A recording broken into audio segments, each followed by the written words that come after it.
Le niveau des élèves et étudiants du Mali baisse de jour en jour. Quelles sont les causes, les conséquences et quelles solutions proposées pour remédier à ces phénomènes? Les éléments des réponses dans ces journaux-là. Spéculation sur le terrain Super Lyon, une marche pacifique a été organisée ce jeudi par les fans et les joueuses de Super Lyon. Remise de maillot ce jeudi 6 décembre aux équipes finalistes de la première édition de la Coupe Silla Cosmétique. Merci pour vous les sommaires de cette édition. Merci de nous accueillir chez vous et bienvenue dans ce journal d'information de la Liberté Télévision. Les élèves et étudiants du Mali baissent de jour en jour et cela n'est pas sans conséquence sur le développement de notre pays. C'est dans ce cadre que notre équipe de reportage a approché Ibrahim Djaï, professeur-chercheur à l'école normale supérieure. Selon lui, le problème se trouve à 3 niveaux, notamment l'administration, les formateurs et les apprenants. Il est au micro de Kadiatou Guindo et de Roger Kanouti. Niveau est effectivement un très grand problème au Mali. Tout le monde en parle, tout le monde s'en plaint et ça se situe à plusieurs niveaux. Il y a une composante qui se rapporte, qui concerne l'administration scolaire même, du ministère jusqu'aux académies, etc., jusqu'aux directions des écoles. Il y a un second volet qui concerne les formateurs, les professeurs, les maîtres, les maîtresses, etc. Et il y a une troisième composante qui se rapporte aux apprenants, aux apprenantes, c'est-à-dire les élèves, les étudiants, les étudiantes. Et fondamentalement, ce que les concertations nationales, les études, les évaluations ont montré, c'est que le phénomène remonte aux années 70, quand on a malheureusement fait l'expérience très négative d'un phénomène de clochardisation, les gens le disent, des enseignants. C'est-à-dire le régime militaire à l'époque avait eu à se braquer contre le milieu enseignant parce que c'était des opposants au régime soi-disant. Et la fonction enseignante a alors connu une grande pression, une image dégradée, presque honteuse dans certains cas. Et alors l'enseignant a été dévalorisé, sa performance, son image et sa conviction dans sa tâche sociale, tout ça a causé problème. Deuxièmement, dans les années 80, nous avons vécu ce qu'on a appelé les programmes d'ajustement structurel. Et avec la privatisation, avec le manque de recrutement, la diminution des recettes de l'État pour la formation continue, beaucoup de formateurs ont soit quitté la fonction enseignante pour aller faire autre chose, ou soit les étudiants n'ont plus eu l'occasion de rencontrer les meilleurs spécialistes dans différentes disciplines. Donc les gens ont plus ou moins reçu une formation au rabais.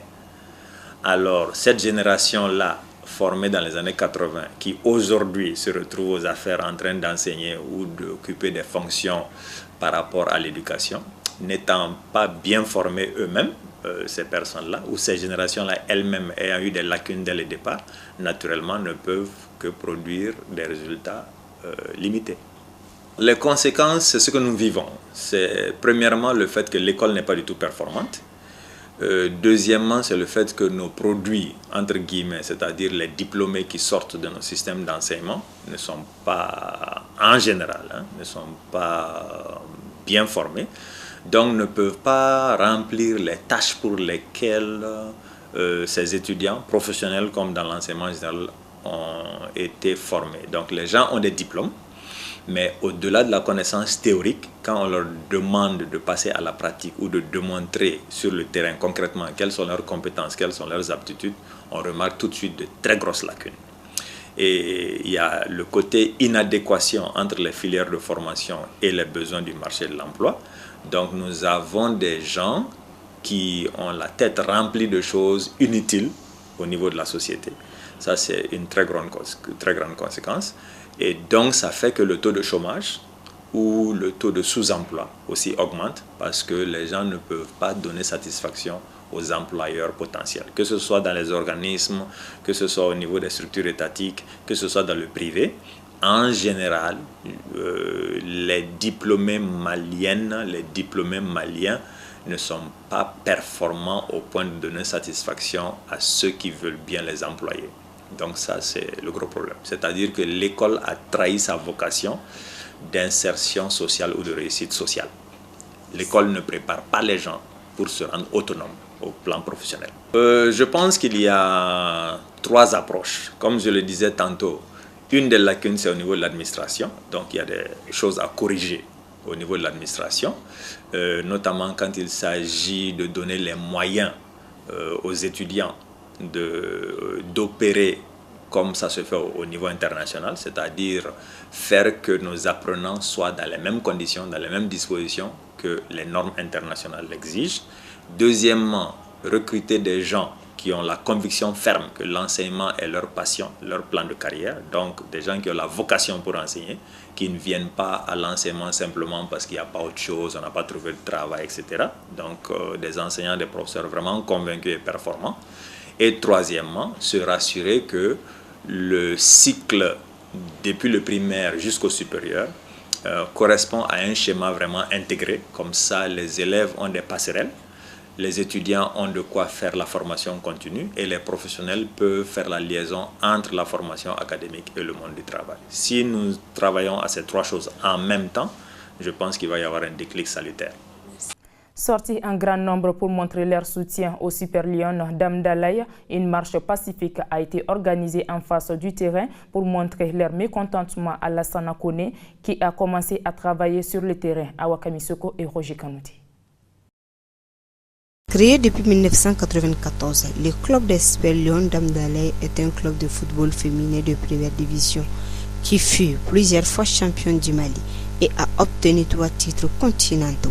Tournoi des 5 nations à Ouagadougou au Burkina Faso avec des joueuses internationales. Cette équipe a également dans le passé fourni 95% des joueuses de l'équipe nationale féminine de football de notre pays.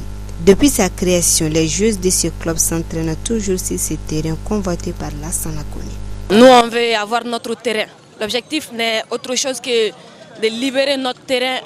Il faut que les spéculateurs fonciers cessent de posséder les gens de leur terrain. Nous, c'est un terrain de foot. On veut avoir notre terrain pour jouer au foot. J'étais à la CAN, je suis venu et je n'ai pas assez d'informations sur ça. Mais aujourd'hui, j'ai parlé avec mon président. Il dit qu'on va faire une marche du terrain d'Esperlon jusqu'à la primature pour inciter le Premier ministre Soumeilou Boubé Maïga à nous aider à avoir notre terrain de foot.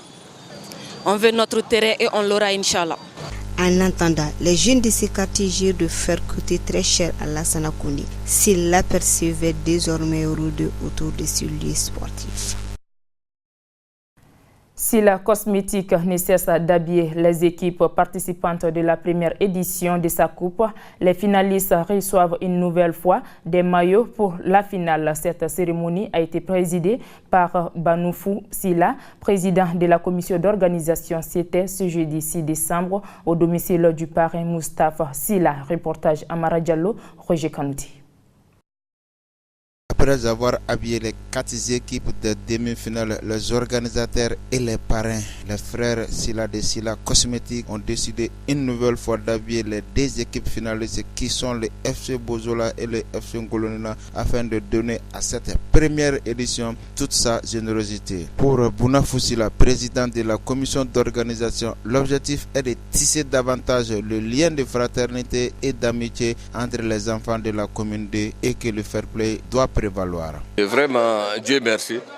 Et depuis le début, je pourrais même dire que actuellement là où nous sommes, les Maliens vus du sport. Moussa Sila, lui c'est quelqu'un, il n'habite pas ici actuellement. Là où nous sommes, il n'est pas là. Mais lui-même et ses amis, ils ont eu l'idée d'organiser une coupe. C'est-à-dire une coupe digne de ce nom. Donc c'est pour cela qu'on a initié de donner des équipements à des finalistes, même des demi-finalistes. On a donné des maillots et des toutes sortes de bas.